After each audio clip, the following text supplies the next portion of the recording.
Bom dia, seu Madruga. O que tem de bom?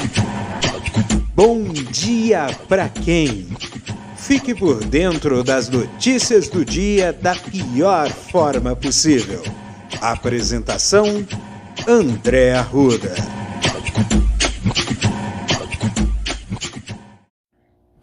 E aí, meu povo? E aí, minha pólvora? Ah, moleque, sou eu, André Arruda, e este é mais um Bom Dia pra quem? Quintou no quintal. É isso mesmo, é quinta-feira, véspera do começo, do despertar do final de semana. A gente acha engraçado, né? Que parece que a vida parece aquele tobogã, né? A gente vai subindo aquele tobogã, subindo a escada do tobogã, segunda, terça, quarta.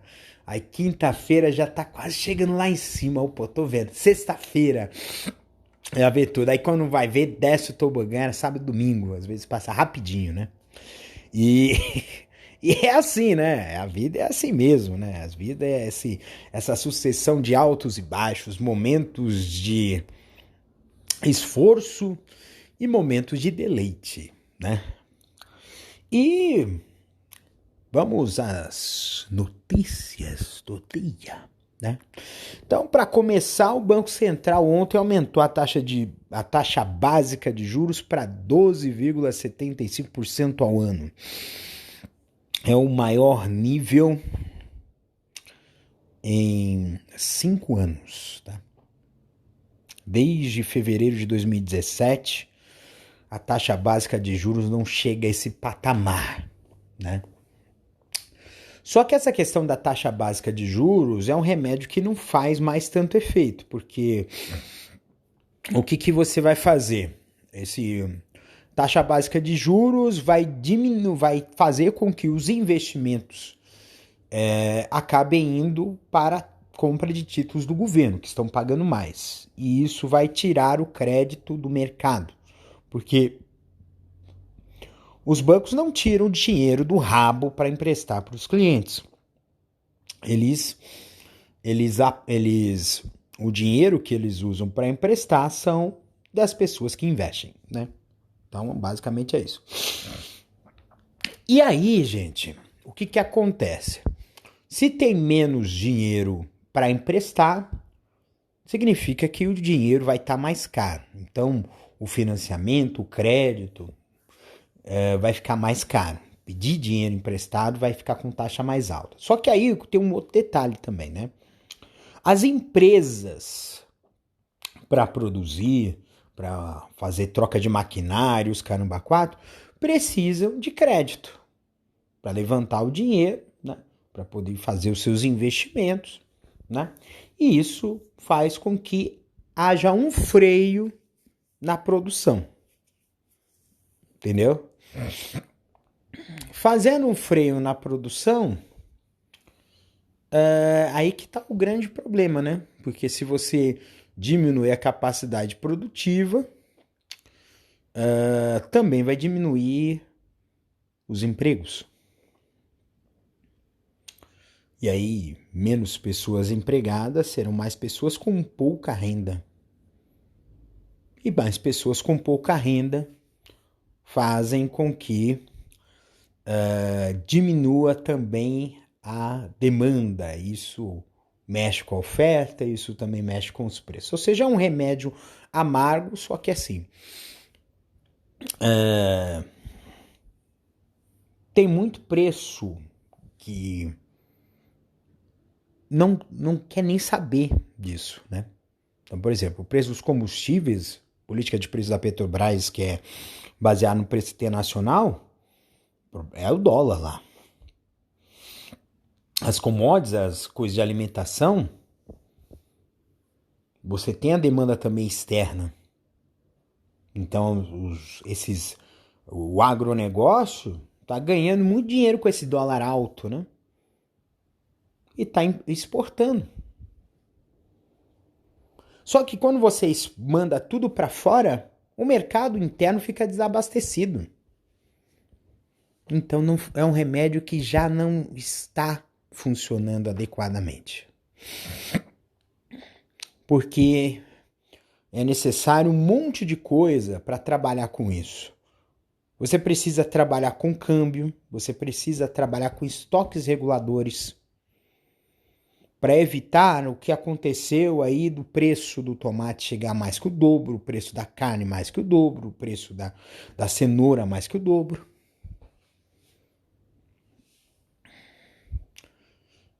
É complicado isso, né? Então, pode diminuir o que for a atividade econômica. Existem outras variáveis que estão afetando a questão da inflação. E o governo tem responsabilidade nisso. Só que assim, como eu já disse ontem, e acho que anteontem que eu disse que colocar um day trader para ser o ministro da economia é colocar a raposa para cuidar do galinheiro. Ele vai querer só para ele e para os Faria Limers dele. E o povo que se foda. A verdade é essa, o povo que se foda. Aí me vem o Bolsonaro dizer que a culpa é da guerra. Teu cu. Porque quando não tinha guerra, ele dizia que o problema era a pandemia. Quando ele não era a pandemia, ele dizia que o Brasil estava bombando. Que a culpa era da demanda. Que demanda? Nós temos mais de 10 milhões de pessoas sem emprego, procurando trabalho nesse país. Não fode, porra. Não fode mais do que você já fudeu com esse país. E aí, que beleza, né? Continuemos aqui. Aqui tá falando muito de futebol, porque essa quarta-feira prometeu bastante. O Senado aprovou o Auxílio Brasil com valor mínimo permanente de R$400, tá? Você sabe que o Auxílio Brasil, na verdade, é uma versão repaginada, turbinada do Bolsa Família, né?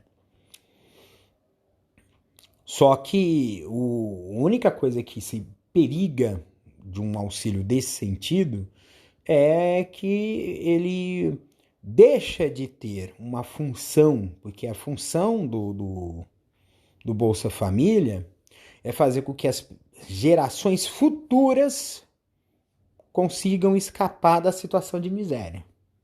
Por quê? O Bolsa Família, assim, criança que tem que estar vacinada e estudando. É condição sine qua non da família receber o benefício, né? Criança vacinada e estudando, e na escola, né? E aí tem todo o trabalho infantil, de assistência social, planejamento familiar, tem um monte de coisa aí, né? Então esse trabalho aí do auxílio, sim, ele é um trabalho que pode ser temporário, mas só que ele tem que visar o futuro. E aí é que está a grande preocupação. Quais são os critérios para colocar essas pessoas nesse auxílio? Para não virar um assistencialismo. Ah, mas você fala de assistencialismo como se fosse um mal. Assistencialismo é um auxílio pelo auxílio e não com contrapartidas.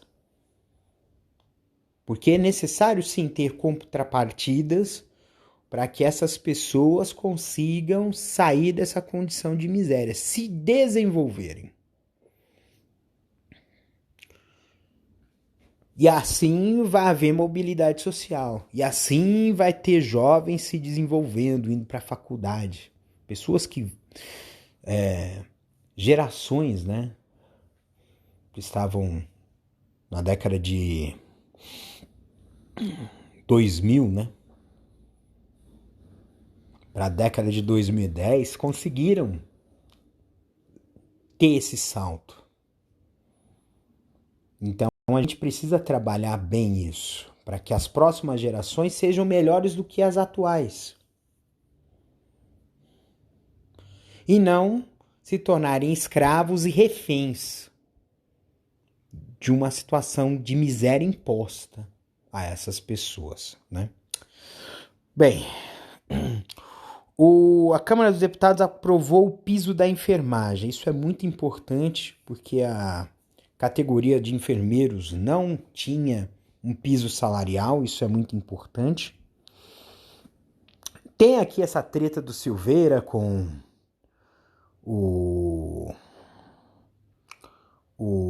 a tornozeleira, né? Que o cara quer realmente...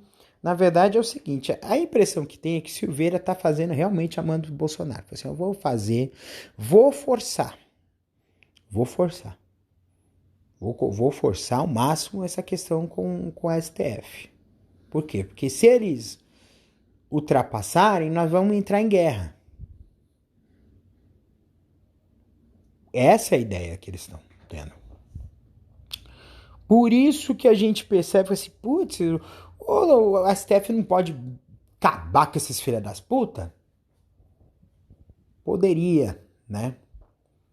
Mas tem que saber fazer, é questão de estratégia.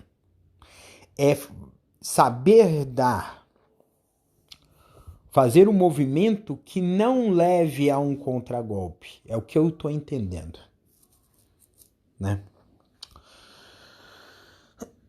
E ainda tem os puxa-saco dele dizendo que fazendo vaquinha para pagar a multa de 200 e poucos mil reais de multa. Caramba, 244 mil reais de multa é o preço do apartamento, gente. É do preço do apartamento que eu tô comprando. Ai, que vida triste, né? Ah, pra falar nisso, gente, tá muito frio, gente. Hoje tá um frio danado e essa semana vai ser muito frio. Será que vai ser assim o inverno brasileiro? Vai ser frio pra cacete? E eu tô preocupado, né? Bem, sabe aquela história da chapa única da terceira via? Pois é, eu havia dito que tinha vertido água, né, com a saída do União Brasil. E confirmou. O União Brasil saiu, né, da terceira via e vai anunciar uma chapa pura para concorrer ao Planalto. Bem, talvez seja para poder fazer cartaz, porque tempo de televisão eles têm de sobra, né?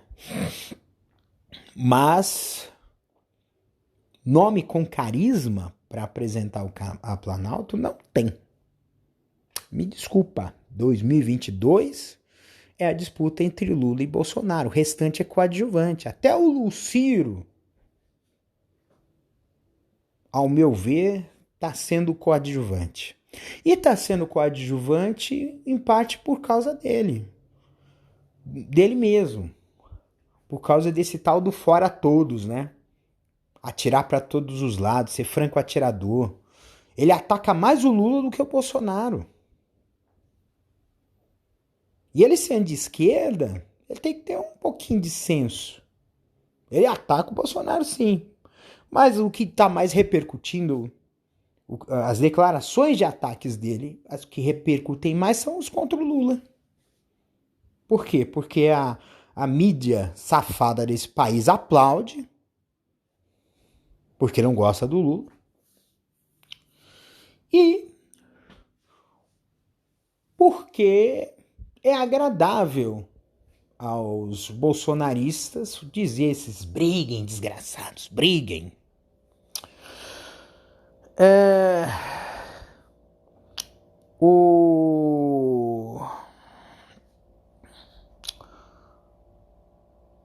O Lula, amanhã de ontem, né, teve o Lula estampado na capa da revista Time, que é uma revista extremamente conhecida, acho que é uma das revistas mais conhecidas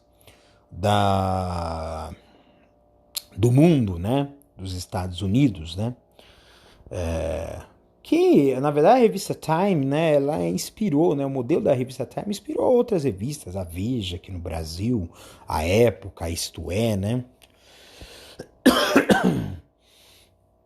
E aí essa revista ele marcou algumas coisinhas, né? Uma é a posição de Lula como um player dentro do mundo, como uma importante peça para combater o fascismo. Porque se aqui no Brasil os caras falam assim, presidente Bolsonaro, no restante do mundo ele fala assim, o presidente de extrema direita Bolsonaro.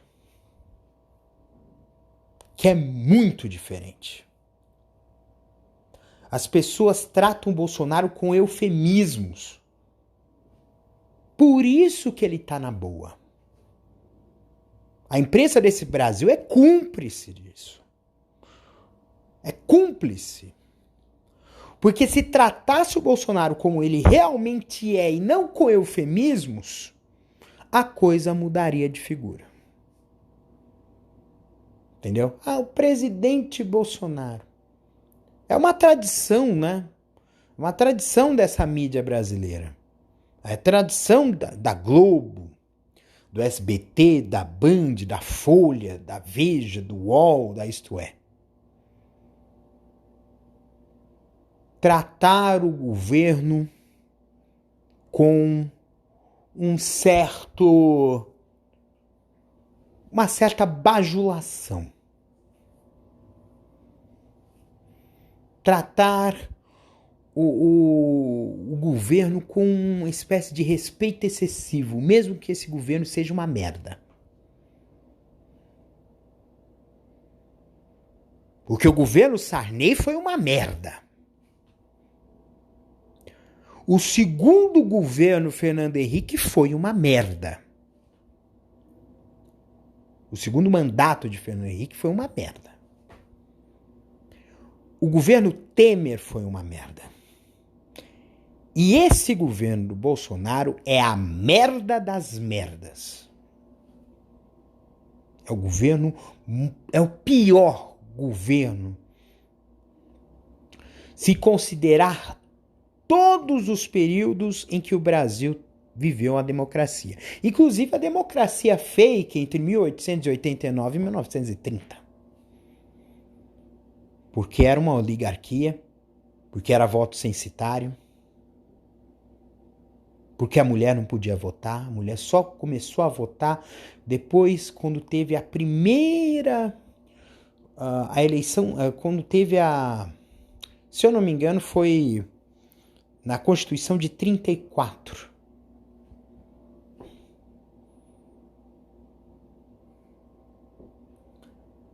E aí,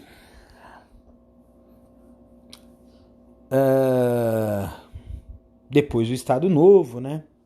Veio a Nova República, né? Nova República ou Novíssima República, eu não sei se era Nova República, que é o período, né? Entre 1945, né? Que quando encerrou, né? O Estado Novo, e 1964, quando teve o outro golpe militar, né? E aí, se a gente considerar todos esses, o pior de todo foi o do Bozo. O pior de todo foi o do Bozo. Até o Collor, velho, que foi uma merda de governo, que eu esqueci de dizer. Que o governo Sarney foi uma merda, o do Collor foi uma merda, o segundo do Fernando Henrique foi uma merda, o segundo mandato do Fernando Henrique foi uma merda, o do Temer foi uma merda. Aí tem gente, mas a da Dilma foi uma merda. O segundo mandato da Dilma não posso dizer que foi uma merda. Ela cometeu erros, sim, no segundo mandato. Mas foi tumultuado, que é diferente. E aí o Lula, ele fez uma polêmica em relação ao conflito da Ucrânia, né? A gente sabe que o conflito da Ucrânia, a verdade é que não tem lado certo ou errado nessa história. Mas a imprensa capitalista escolheu um lado. E o lado foi o lado da Ucrânia. Mas a Ucrânia, assim como a Hungria, assim como o Reino Unido, com os conservadores, assim como o Brasil, com Bolsonaro, assim como a Argentina, com o... É Macron? Não lembro. Só sei que é o presidente antes do atual, né? E outros países também que teve presidentes de extrema-direita, o Trump nos Estados Unidos, por exemplo.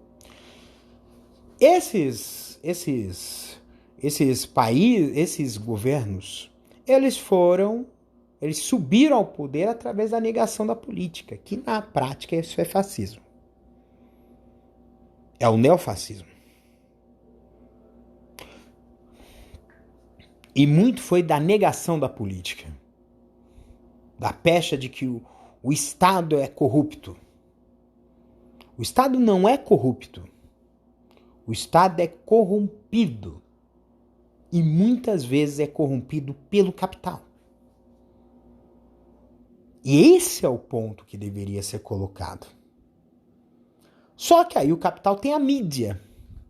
E aí a mídia, o capital e a mídia vai criar uma visão de mundo. E uma visão de mundo que tem uma relação muito forte com isso, né? Nessa versão câmera indiscreta de um repórter que foi apresentador, que agora está na internet e que se bandeou pro lado da extrema-direita, mas sempre foi sommelier de coturno. Nem vou dizer o nome desse cabra, mas acho que alguns de vocês já ganharam quem é.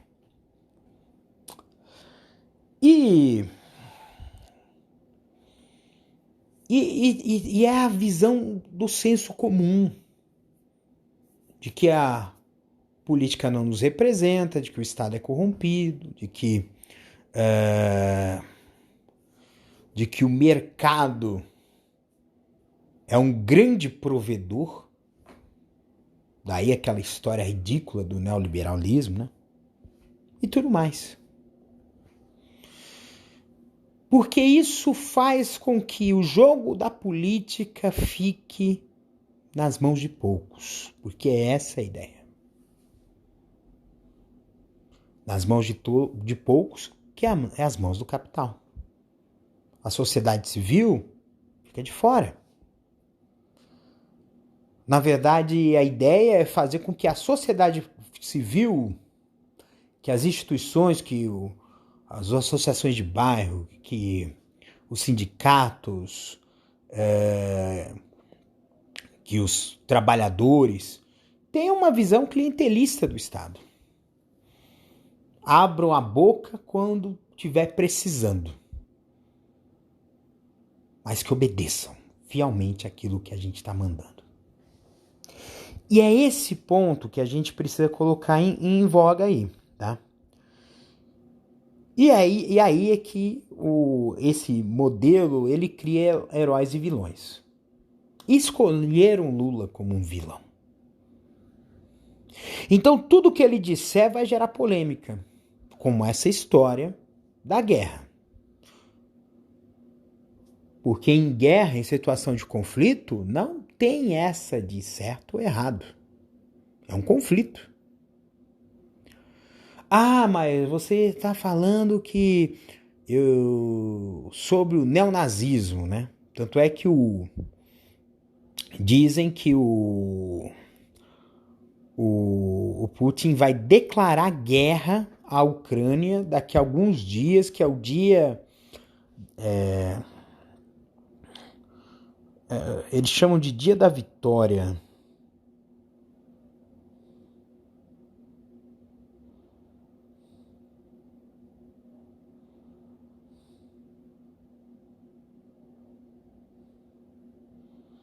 O Dia da Vitória, que foi no dia 8 de maio.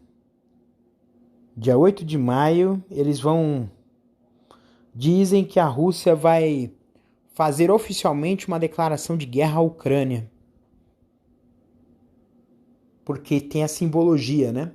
Porque esse dia, o dia 8 de maio de 45, foi o dia em que a Rússia, as tropas soviéticas, derrotaram os nazistas, né? E eles vão usar essa mesma data, simbolicamente, para declarar guerra à Ucrânia, né? Para poder mostrar para o público interno russo, que tem uma mídia totalmente controlada, né, pelo governo russo, de que está sendo uma guerra contra o nazismo, o nazifascismo. Mas a gente sabe, e eu já disse, acho que em alguns episódios anteriores, e eu torno a repetir, que a questão que leva a Rússia a fazer uma operação militar, isso é o que eles dizem, que na verdade foi uma invasão, invadiram um outro país, né? Invadir a Ucrânia, ela tem uma relação muito mais interna da Rússia do que externa. O intuito de Putin de invadir a Ucrânia não é nem questão econômica, porque ela está sofrendo embargos e as oligarquias russas estão sofrendo os impactos desses embargos econômicos, né? Mas o ponto aqui é o seguinte, é manutenção do poder. Putin quer continuar no poder. E para isso vai entrar na estratégia do inimigo externo e inimigo interno. Na verdade, os inimigos internos que ele escolheu, que são os LGBTs, as pessoas que são oposição a ele, são vistos como inimigos internos. Assim como foi aqui no Brasil, né? Durante a ditadura, foram escolhidos os comunistas, socialistas, como o inimigo interno. Uma tática bem manjada, e é uma tática que foi usada nos Estados Unidos, a história do inimigo externo e inimigo interno. Mas a Ucrânia foi considerada um inimigo externo, porque havia interesses, aquela região que foi dado como separatista ali, é a região que tem muito russo e ainda que tem muita riqueza ali em disputa. Mas tudo isso é para manter o poder. Essa estratégia foi usada na Argentina. Os militares usaram essa história do inimigo externo que gerou a Guerra das Maldivas. No fim das contas, a guerra durou poucos meses, os britânicos venceram a guerra contra os argentinos e a ditadura argentina se abreviou em função disso. Então é um ponto que a gente precisa colocar em voga aí, tá? E aí, eu falei muito dessa história aí do Lula, né? Mas a verdade é que assim, o Lula está tendo está cada vez mais se consolidando como o anti-Bolsonaro. E por ser o anti-Bolsonaro, muitas forças estão se aglutinando a ele. inclusive fora do Brasil. Fora do Brasil está se falando muito disso. E fala muito disso por uma razão simples. Porque essa extrema-direita que está no poder no Brasil,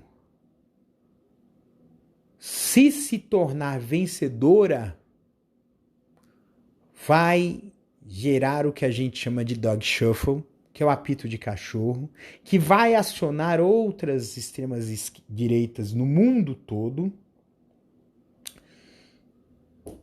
e pode gerar um rebuliço mundial. E não tem guerra que segure, porque não serão conflitos entre países. São conflitos internos.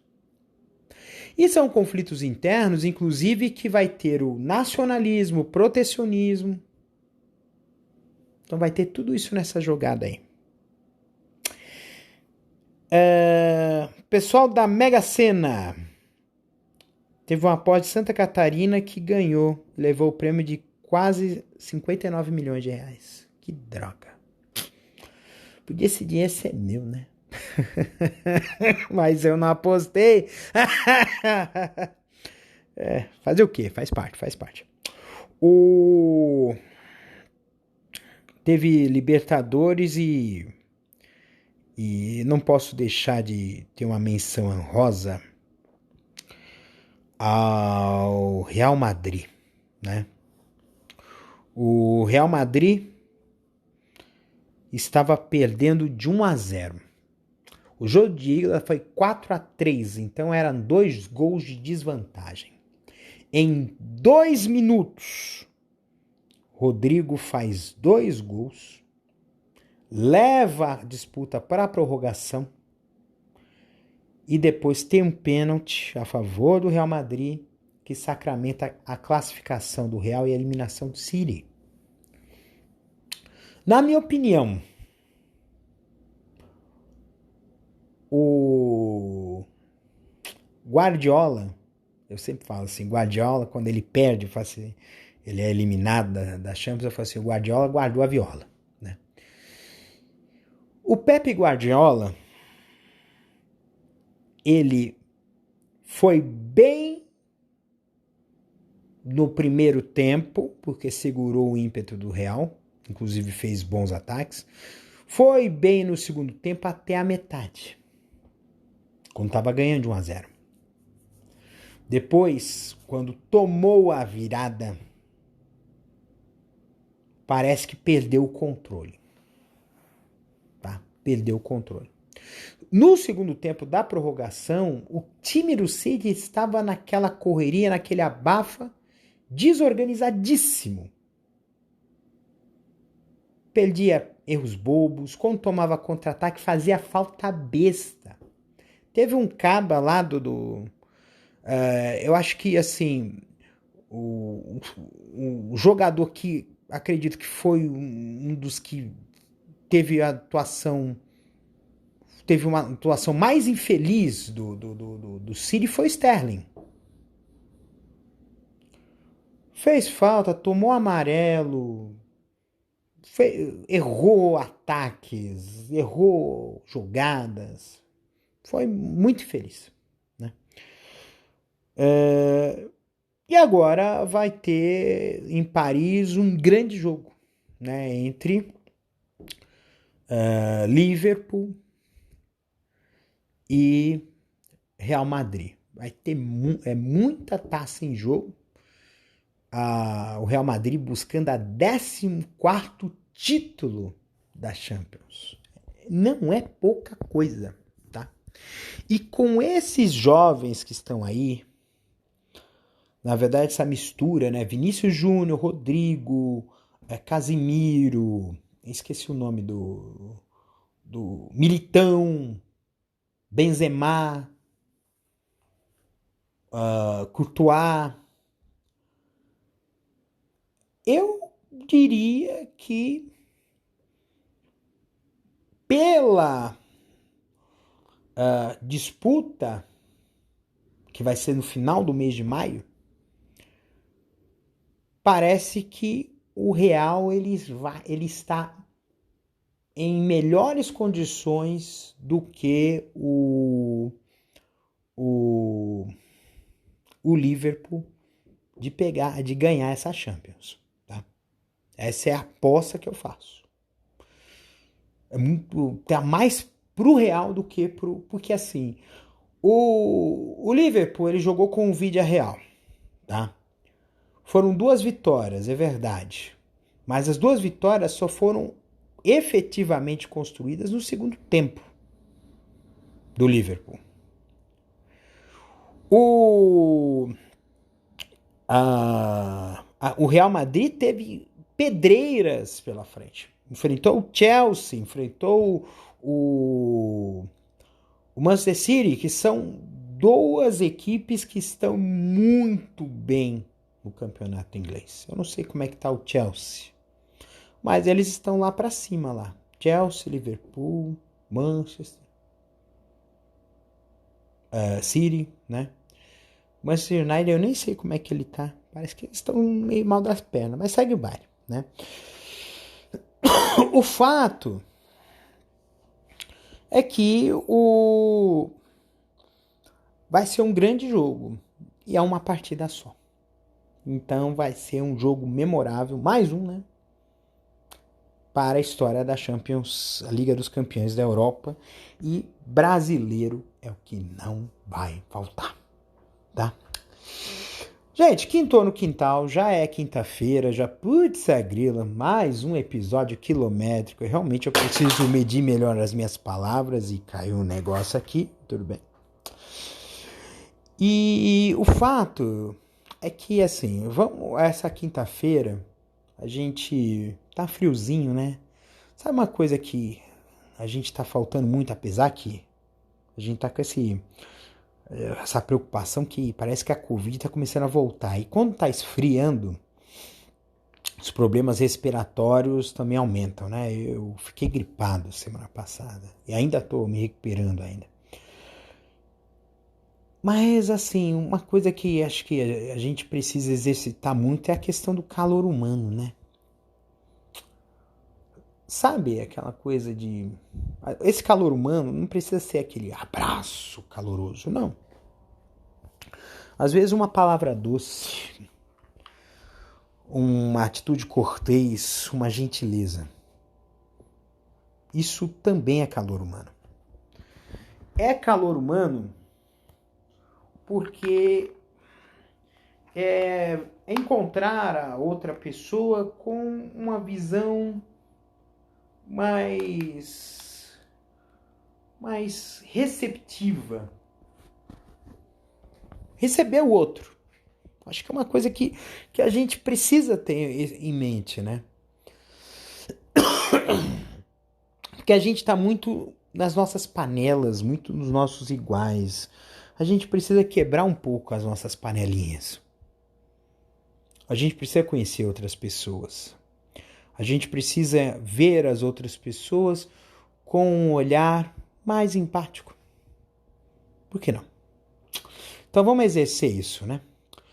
Gente, então, que essa quinta-feira seja uma quinta-feira gostosa e calorosa e aconchegante como um abraço. Sinta-se abraçado nessa quinta-feira. Um beijo no coração de vocês, cuidem-se e até amanhã, porque amanhã é sexta-feira, episódio 73. Este episódio é uma produção da Castor AMT, www.castor.com.br. Você pode encontrar este episódio e muitos outros do podcast Castor e seus escapes no endereço anchor.fm/castor ou nas principais plataformas de podcasting: Spotify, Apple Podcasts, Google Podcasts, Overcast, Castbox, Pocket Casts, Radio Public, Stitcher, Deezer, TuneIn, Resso, Amazon Music e Audible. Siga o podcast nas mídias sociais. Os endereços estão na descrição deste episódio.